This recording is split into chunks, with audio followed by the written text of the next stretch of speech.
Hope you're having a decent start to the week after what was rather a dramatic Sunday for West Ham. Of course, we were leading for a fair amount of time at the Amex, and deservedly so, and unfortunately had to settle for a draw after they got a 91st minute equaliser, which some say should have been disallowed for. There was a dangerous boot and also a potential handball, that kind of stuff. I agree. I do feel like we were possibly robbed out of that. It does feel a little bit like that.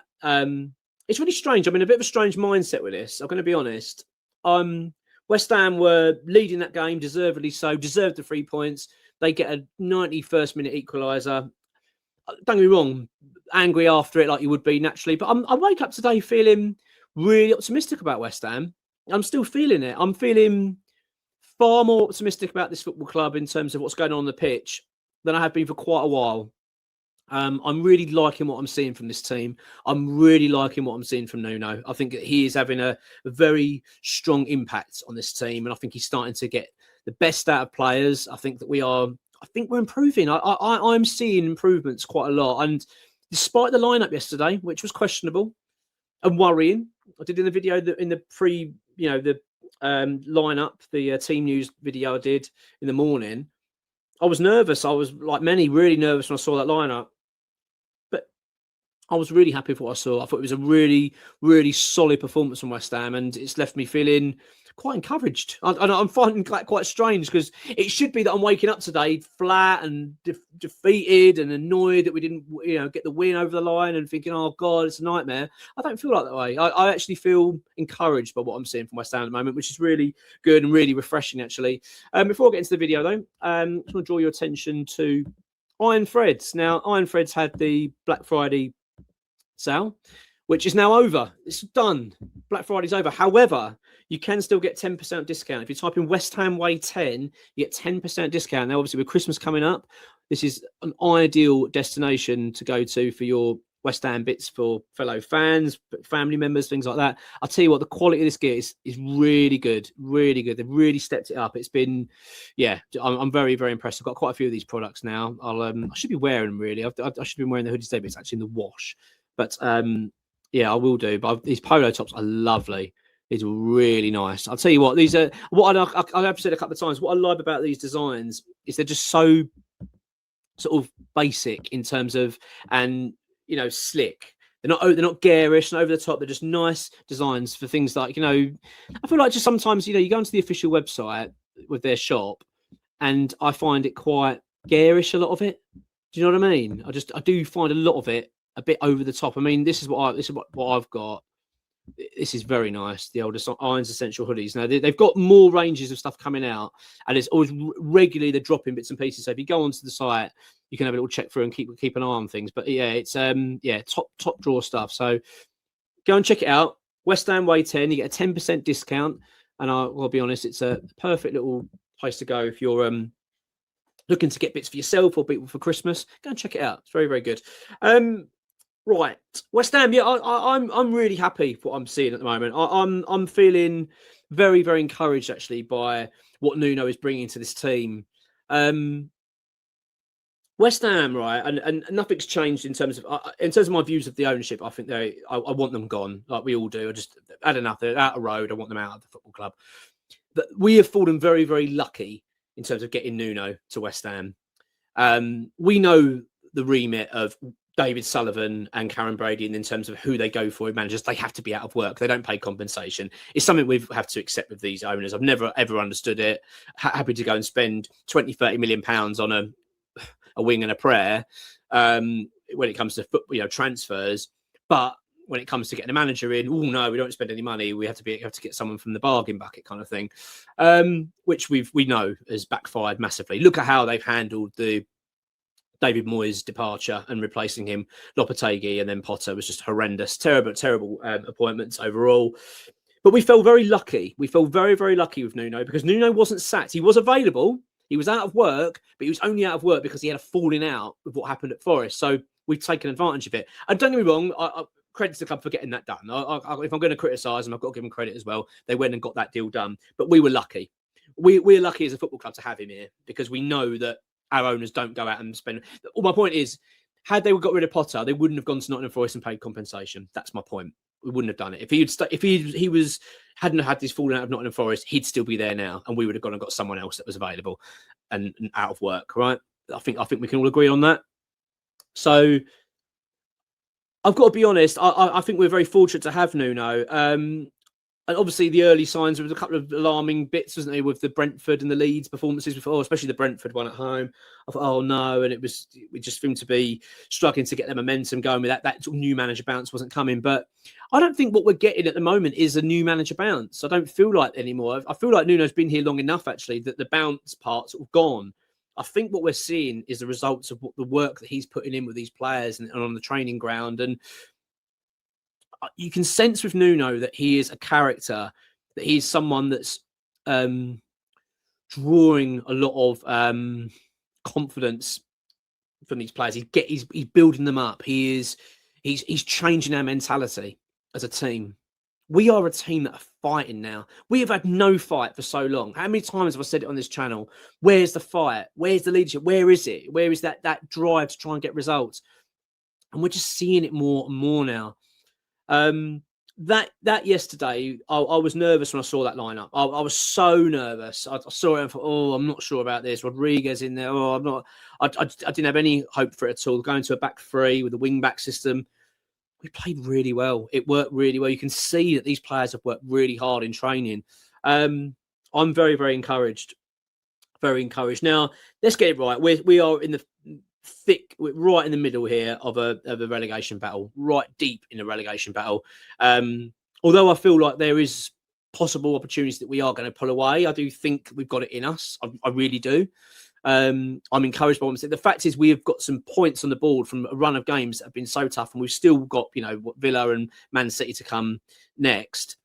But I'm not going into these games too fearful anymore. I'm not going into this Villa game at the weekend on Sunday thinking we've got no chance.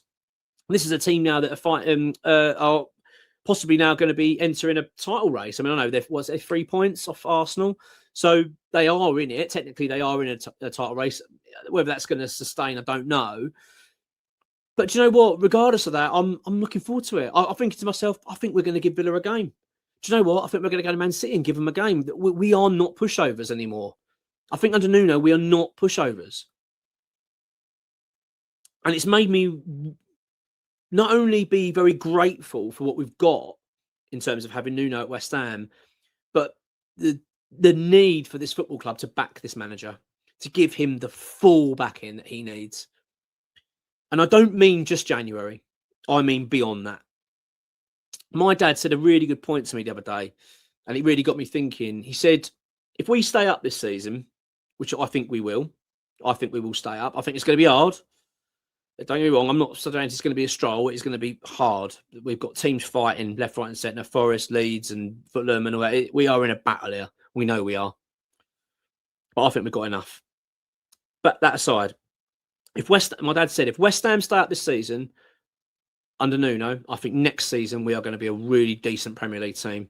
And it got me thinking about that, got me thinking. I think he's spot on.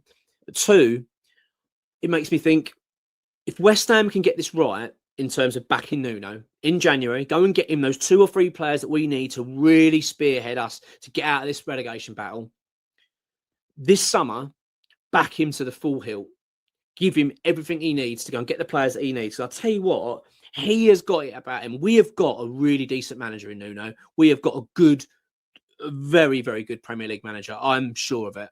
I've seen enough from these games now that he's been in charge to think we've got someone that is clearly getting the best out of players that we have not seen. We have seen that some of these players being dreadful for a long time. Look at Todibo. He's the perfect example. Jean-Claude Todibo struggled under Lopetegui, fell out with him, punch-ups, couldn't get on with him, all that kind of stuff. Potter, he was banned, couldn't deal with him, couldn't get the team, looked unfit. I mean, how many issues have we had with Todibo's fitness? How many issues have we had with it? Never looked fit, always having issues, never seemed to last 90 minutes. I've said loads of times. How many times has he been taken off during games, looking exhausted, calling to get off the pitch? I don't see any of that anymore under him. I see a player that's committed. I see a player that looks like he's enjoying his football, that's fighting for that manager, fighting for West Ham. Funny enough, I actually read an article he did it's on the West Ham Way, even the West Ham official website. And he's done like an interview, and he just said, "I think something's building at West Ham at the moment under Nuno." And I agree with him. I do. I watched that yesterday. I'll tell you what. I'll tell you what I say. Is my missus went out on. My missus likes football. She's an Arsenal fan. I know. She's an Arsenal fan, and she was out on a work do on Thursday night last week, so she missed the Man United game. So she came back and said, "Oh yeah, how did West Ham play?" And I said, "Do you know what?" I said, "We played really well." Do you know, I was really encouraged by West Ham's performance tonight. I can't believe I was expecting a really, I wasn't sure, especially after Liverpool. We didn't play that great against Liverpool, and Liverpool obviously beat us at home. It felt like a bit of an opportunity missed, so it felt a bit flat. So I wasn't really encouraged going into that game, but I was very pleased with what I saw of how we conducted ourselves at Man United, and we deserved that draw. So we went into this Brighton game, and I was thinking, if we can sustain that, and then obviously I saw the lineup, I thought, I doubt we're going to. I was expecting a defeat. Then she watched the game with me. She even said at the end, she went, "Do you know what? You played really well." She said, "But best I've seen you play in ages." And I can't disagree with her. I'm watching it thinking we are playing well. We're looking like a decent side. And despite our league position, despite the fact we have just been leading a game and should have won, but we only come away with a draw because due to a 91st minute bloody winner, which easily could have been disallowed, I'm not flat. I'm not on the floor. I'm not feeling defeated. I'm feeling the opposite. I'm feeling encouraged. I'm feeling optimistic. I'm looking forward now. I'm thinking, do you know what? We've got something building here at this team. There's a team being built. There is a sort of an ethic, a team ethic growing here at West Ham. You can see they're fighting for one another. I just love it. I'm really impressed, and I think it's paramount now. This club get this right with Nuno. He's got a history, Nuno, of wanting things, and if they don't go his way, he can get upset in terms of football clubs. Now, one thing I will say about West Ham ownership, and especially if you go back to David Moyes' time at the club, I think that he was well backed. Whatever you want to say about the ownership, and believe me, I'm not, as you know my thoughts on them. I think they backed Moyes overall. I think overall they backed Moyes. And not so much at the end when they went with Steierton and all that stuff. That's when the fracture started. But if you look overall his whole time at West Ham, Moyes, he was backed pretty much all the time. What he wanted, he got. Well, the club certainly tried to back him as much as they could. So I feel like if West Ham can do that with Nuno, if they can give him what he needs in terms of the budget as best as they can, and also like just go and get his targets over the line. Do you know what? I think there's a real opportunity here. I think there's a chance for this club not only to get out of the situation we're in, which I know we're not there yet. It's going to be there's a long way to go. If we can get out of this, which I believe we will, I think we've got a bright future under Nuno. I really do. I think he will turn this club around. I think he will, on the pitch, turn us round, and we will be once again pushing up that table and starting to mix it, because we are as good as some of those teams up there. There's no two ways about it. Do you know what I mean? I'm looking at West Ham play now, thinking, if we started the season with Nuno and we'd had to play pre-season with him and we had all the players in he wanted, I'll tell you what, I reckon we'd be in that top half of the league. I firmly believe that. And so I'm feeling good. I'm feeling all right. And I hope you are too. I hope you're not too pissed off about yesterday. Look, I know it is painful, especially when you feel like you deserve that win and it's like in touching distance. But I'm feeling all right about it. As much as it was painful at the time, I'm seeing the bigger picture. And despite us having Aston Villa and and Man City next, do you know what? My optimism's there. And do you know what? I think we're going to give them a game, both those games. And I don't see 2 defeats. I really don't. Anyway, enjoy the rest of your Monday. Oh, we've got ex-WH employee doing his podcast later on at 4:00. So there'll be no doubt an article this evening on the West Ham Way website with some bits on that. And then we'll do a video tomorrow, sort of summarising some bits and pieces he's been talking about, and they'll sort of go out throughout the week. All right, have a good one. I'll catch you later. Come on, your irons.